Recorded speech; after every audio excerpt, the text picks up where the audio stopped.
What's up, readers? I'm Adam, aka A Dude Who Reads, and what you're about to watch is my reading vlog for Deadhouse Gates, which is book 2 of the Malazan Book of the Fallen series.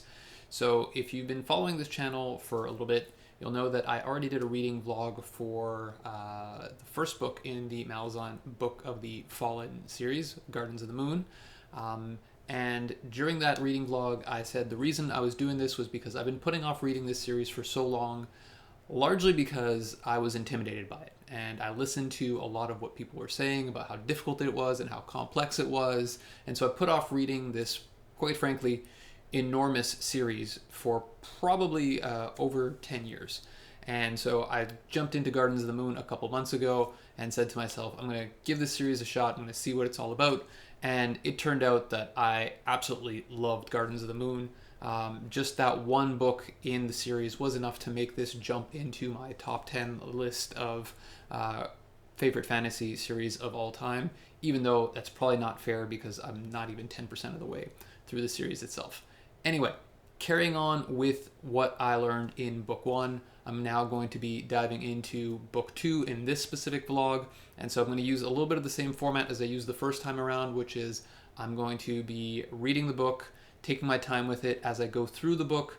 Every once in a while, I'll pause, I'll record my thoughts on how things are going so far, and then at the end of this video, I will give my thoughts on the book overall. If you don't care about hearing me talk about the book as I'm reading through it, feel free to use the chapters below to skip ahead to the my overall thoughts on the book. But if you want to see kind of how I make up my mind about the book as I'm going along and how I'm sort of digesting the story, then please stick with me for the entire conversation. So let's jump into it. Okay, so I have been reading Deadhouse Gates, so volume 2 of Malazan Book of the Fallen. I've got it on my Kindle here, so this actually isn't super helpful to show because you can't see how far along I am. But essentially, I have finished the first part. I think there's 4 parts, or what they call 4 books, in Deadhouse Gates. And so now I'm about a few pages into book 2 or part 2, and I want to share some of my initial thoughts. First off, I think we need to get this out of the way because everyone who talks about a Malazan Book of the Fallen talks about how big and how confusing and how sort of just enormous the undertaking of understanding the whole world is, and I spoke a lot about that in the first video, but knowing that book 2 sort of picks up in a completely different part of the world, and so you don't get a lot of the legwork you put into understanding book 1 doesn't get to pay off in book 2. So in book 2, we've got almost an entirely new set of characters. There are a few characters from book 1 that carry into book 2, but for the vast majority of the characters that we follow who have sort of POVs, they're completely new characters. And so you need to figure out who these people are all over again. It's a completely different part of the world. And so even though you have to have read book 1 because the events in book 2 clearly follow on off of the heels of what happens in book 1, we're seeing the impacts on a completely different part of the world that we've never been introduced to. And so there's new types of magic, there's new characters, there's new places. We're exploring new parts of the lore. All of it is brand new. And so starting book 2, you feel just as lost as you did when you were starting book 1. But just as I said in book 1, in book 2, it's not that big a deal. And the reason I say this is because now that I'm into the second part of the book, and so, maybe about 400 like maybe 40% of the way through the book, everything that I didn't understand or didn't get as I was starting the book is now just kind of, it's part of the story. You pick it up as you go along. So maybe a couple notes on how I tackled this. So in book 1, I took a lot of notes as I was reading. I took handwritten notes. I also, after every chapter, I would record sort of like a little voice memo about what happened in the previous chapter. And that didn't help me so much in reading book 1 because as I was reading, I think maybe that just slowed down my pace and actually maybe even hindered me a little bit. But where it did help me was coming into book 2, since I read book 1 a few months ago.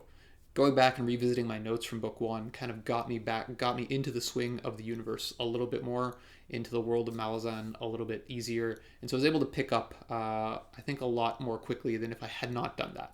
The other thing that I did to prepare for reading book two was, frankly, I reread the last 100 pages of book one, which I'm really happy I did, because in rereading the last 100 pages of book one, I noticed things that I did not notice in my first reading. And so I do think that despite the fact that this is an absolutely enormous series, once I'm done all 10 books, I will do a reread, because it's shocking to me just how much I missed, even in just the last 100 pages that I had reread. So those two things definitely helped me get a good start on book two. With book two, I'm taking a slightly different approach, though. I'm not taking nearly as many notes. I'm not recording voice memos. I'm just kind of letting myself be drawn along with the story. And what that means is every once in a while, I will hit on a character who I think I've seen before, but I don't quite remember who they are or what they did or where they're coming from. And so I need to go back a few pages, or I need to flip back to the dramatis personae and just refresh my memory about who these people are. And that happened, a couple times. But it's not the end of the world. And if anything, I think between what I did in the original sort of understanding of, in my original reading of book one versus my reading of book two, I prefer this method, because I'm allowing myself to get sort of caught up in the story a little bit more without stopping and taking a bunch of notes. I'm still highlighting things that I think are interesting, that I think will kind of play out later down the road. Things that I'm like, okay, this means nothing right now, but it's probably a throwaway line that, maybe 3-4 books down the road, I'm going to want to remember that this happened in book two. I'm still highlighting that stuff, but I'm not taking the same kind of copious detailed notes. So I think that the approach I'm taking this time works better for me. Maybe not the same for you, but definitely works better for me.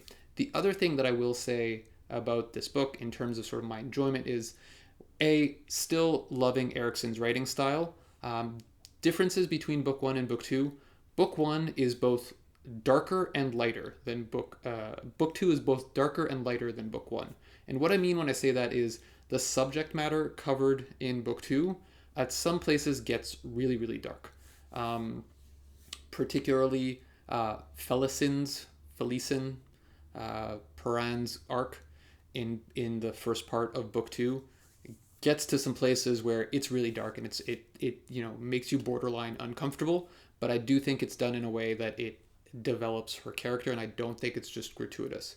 On the flip side, there's more humor in this book than there was in Gardens of the Moon. Gardens of the Moon didn't have a ton of lighthearted moments.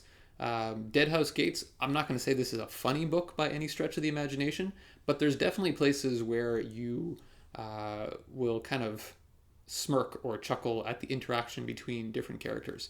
So wasn't really expecting that. I had heard that Erikson's writing got a little bit more or a little bit wittier as the series went on. I wasn't expecting it in Deadhouse Gates, but that's what I've seen so far. So far, like I said, maybe about 40% of the way through the book, and the first probably 25% was spent just kind of understanding who the characters are, understanding what the world was, but still enjoying Erikson's writing a whole lot. The last 10 or 15% that I've read, though, really starting to get swept up in the story, and I'm seeing that as I continue reading this, the desire to just keep flipping the pages is coming a lot more, and so I'm really getting pulled into the story a lot more, and I'm really looking forward to where it goes from here. For now, that's it. So just a quick update here, just finished with part 2 of Deadhouse Gates, and I wanted to record some quick thoughts here because I don't have a ton to add from my previous note, but I did want to take a second to say that at the end of part 2, there is a battle scene in Deadhouse Gates, which is quite possibly one of the best battle scenes that I have ever seen in any fantasy book or any book, period. Quite frankly, I'm not usually one who is looking for great battle scenes in books. That's not necessarily the thing that I'm looking for when I'm reading books. But this specific battle scene is up there with anything else I've read. I would put it up there with any of the big battles in the Wheel of Time series. Things like if you've read Wheel of Time and you know what I'm talking about when I say like the Dumas Wells scenes or the final battles. Those are some epic fantasy battles on a huge scale that take up hundreds of pages at times. This scene is not that big, but the care with which it's crafted and the attention that is given to the details is really, really well done. If you are a fan of military fiction or military history, and you can geek out over some of the things like the tactics and some of the engineering that goes into battle, then the battle scene in at the end of part two of Deadhouse Gates to me was just beautifully written, and I thought that that was a really nice touch. Wasn't expecting that at this point in the book, but Erikson did a beautiful job putting that together. Alrighty, so I want to talk about part three of Deadhouse Gates, um, or book three, whatever you want to call it. So 3/4 of the way through Deadhouse Gates, there's 4 books in Deadhouse Gates, except not really 3/4 because book four is like 40% of the book.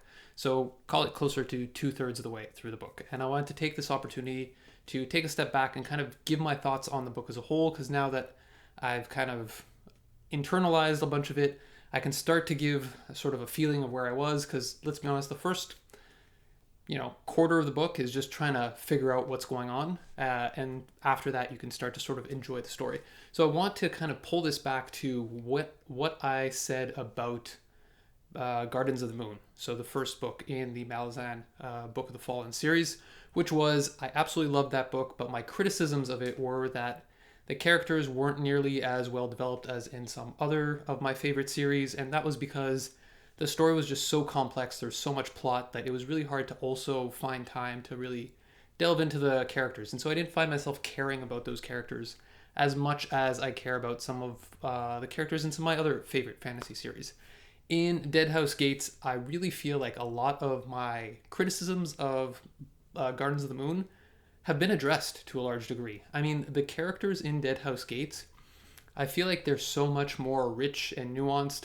I don't know if there's fewer characters in this book, or because we already know some of the characters from book one, you don't need to spend as much time sort of just understanding backstories. But the characters in Deadhouse Gates, honestly, some of them are just absolutely fantastic to spend time with. They're complex, they're nuanced, they're interesting, they've got complex motivations, they're all very, very different. And so my criticisms in book one don't really apply to book two. The characters are just really, really well developed.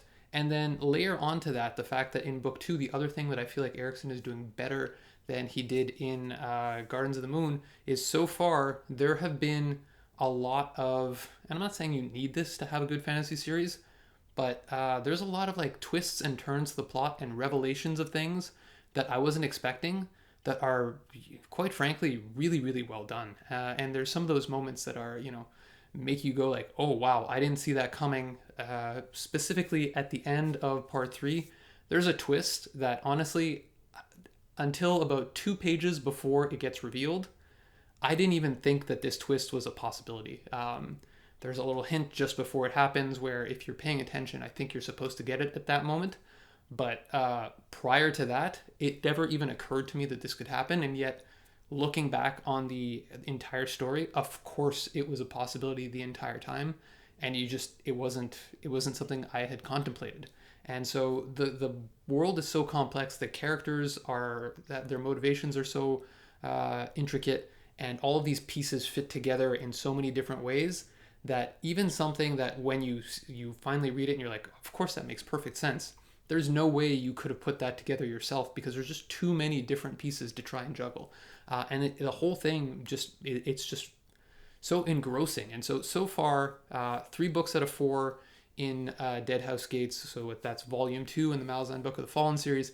And I am so immersed and so deep into this that I had to sort of force myself to put down the book so I could record my thoughts here. Otherwise, I probably would have just kept blowing through the rest of the book, and then ended up with just one long spiel at the end, which is probably what I'm going to do at this point, because I think I'm going to blow through all of part 4, give my thoughts on it, and then sort of wrap up my feeling on Deadhouse Gates. If the final part of the book is as good as the first, 2/3 or 3/4, whatever you want to call it, I think this is going to be even better than Gardens of the Moon, which I already said was one of my favorite fantasy books that I have ever read. So I don't know. We'll see. So far, Erikson keeps on impressing me, and I'm really curious to see where this series goes. because as of right now, if this series keeps getting better at the pace that it's been getting better, I don't understand how this can't be in everyone's top 3 fantasy series of all time. Anyway, at least my opinion. We'll see how things go for the rest of this book. I know I'm making giant statements having read less than 20% of the entire series, but that's how I feel right now. So I'll catch you later. Okay, so I finished Deadhouse Gates a couple of days ago, but I want to take some time to sit with it, marinate with it a little bit, and kind of gather my thoughts because the end of that book really kind of gave me a lot to think about. So let me start by talking about the ending of Deadhouse Gates, and then I'll give my thoughts on the book as a whole. So first off, the ending, and when I say ending, I mean like the last 35% of the book here, because that's when I did the last check-in. Um, Overall, I think really solid storytelling all the way through. However, I can see at this point why detractors of this series might feel a certain way. And the reason for that is because both with Deadhouse Gates and with Gardens of the Moon, I seem to have had a problem with the same element, and that's the end of the book. So the end of Deadhouse Gates, much like the end of Gardens of the Moon, gets you to a point where you've got all these expectations. You're ramped up. You know you have like you want to see what's going to happen, and then the end just kind of fizzles a little bit. Not so much, which makes it sound more negative than it is. And this is why I've struggled so much with figuring out how to talk about this book, because overall I really really enjoyed this book, and I'm going to talk about that a little bit later.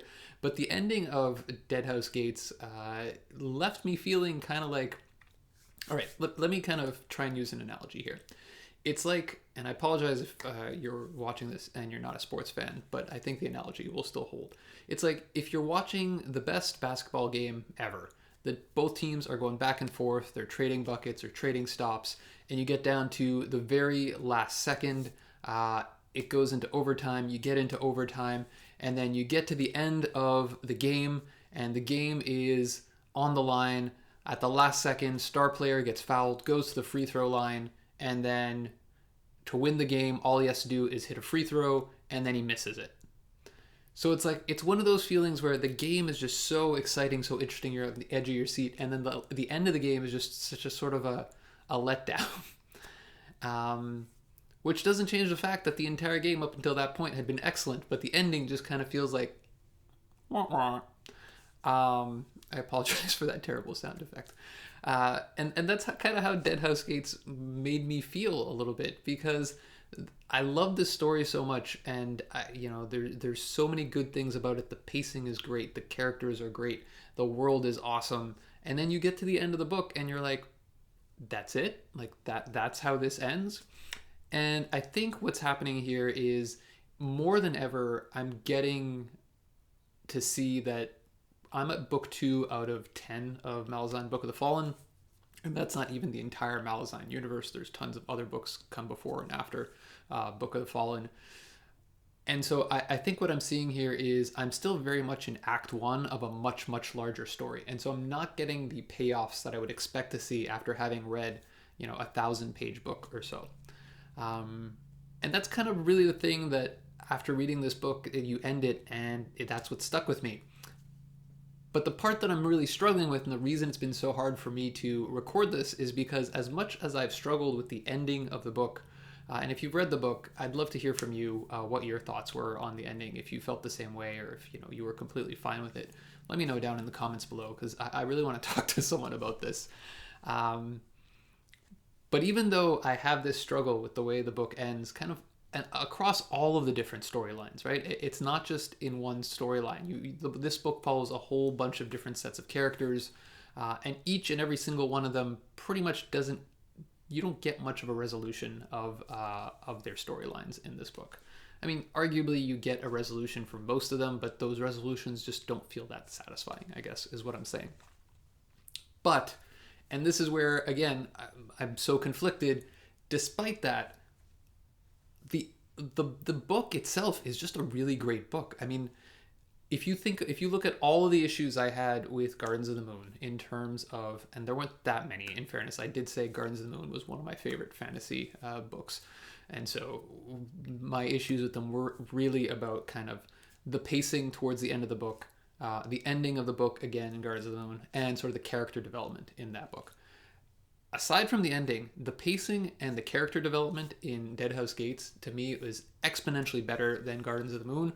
And in Gardens of the Moon, those were minor gripes for me. So Deadhouse Gates, if you take everything that Steven Erikson already did really well, the world building, the plot, everything, the pacing up until the very end, the style that he writes with, the intrigue that he creates, and then you layer on top the fact that now you've got an even better exploration of character. Like the characters in Deadhouse Gates to me were just much more fascinating and intriguing, and I liked them a little bit more. And maybe that's because I'd already acquired a little bit of knowledge of some of them, but a lot of these are brand new characters, so that can't be it either. I think Erikson just got better at writing character between book 1 and book 2. And so you take that and then you add to the fact that, again, you've got this phenomenal world that's just so deep and complex and so rich, and it's really the type of world that you can really get lost in as a fantasy fan.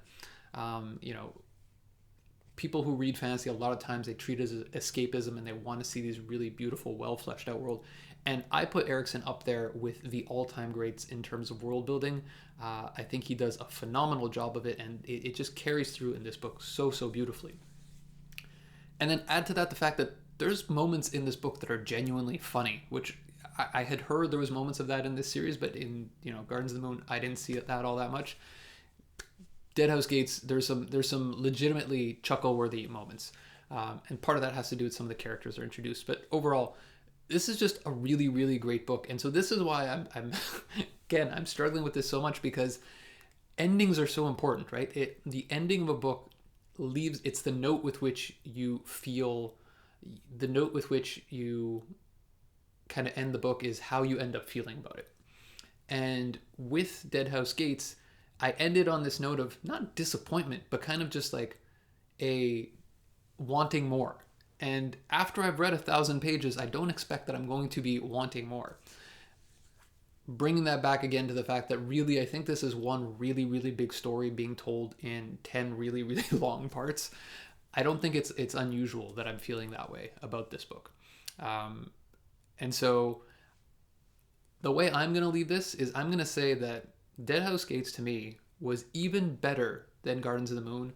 It did a lot of the things I didn't jive with in Gardens of the Moon even better than Gardens of the Moon did. So characters and pacing towards the end of the book. And all of that together is enough for me to say this is an absolutely fantastic book. The ending left me feeling a little cold, but I think, again, because of the fact that this is one part of a much larger narrative, I am almost willing to give Erikson a pass on the fact that I feel like he kind of left the door open, if you will. Which is saying something, because I don't think there's very many authors I would give a pass to after they made me read 1,000 pages and I felt lukewarm about the ending. So all this put together, I think it just goes to show how much I love everything else about this book, that I'm willing to say this one really, really important part of the story, which left me feeling lukewarm, I'm willing to give that a pass. Just goes to show how great everything else is. At this point, I feel like I'm rambling and repeating myself. So I think this is probably where I'm going to wrap all of this up and say that, to me, Deadhouse Gates, even better book than Gardens of the Moon. I think Erikson became a better writer between book 1 and book 2. The next book up for me is Memories of Ice, which I have heard from many people say is the best book in the 10-book series. So I'm super excited to see that. And yeah, I committed to reading the entire 10-book series after finishing Gardens of the Moon. I'm even more committed to doing it now. Am I going to jump into Memories of Ice right away? No, I'm probably going to do the same thing. I'll take a month or two to read other stuff, and then I'll come back to Memories of Ice probably early in the new year. But overall, still really, really enjoying Malazan Book of the Fallen. 2 books in. If I had to kind of rank it in my top 10 fantasy series of all time, it's quickly climbing that list. And so if the progression keeps getting better and better, this is a series that I think could easily be a contender for best fantasy series of all time. But that's my thoughts. I would love to hear from other people who've read the book and read the series. Let me know what you think down in the comments below. If you haven't read the book or the series, let me know what's been holding you back. And yeah, let's just have a conversation about it. Because like I said, I've been dying to talk to someone about this stuff. And Discord channels are only so helpful that there's people who have read so much more of the books than I have. So let me know down in the comments below what you thought of the book, and until next time, happy reading and enjoy.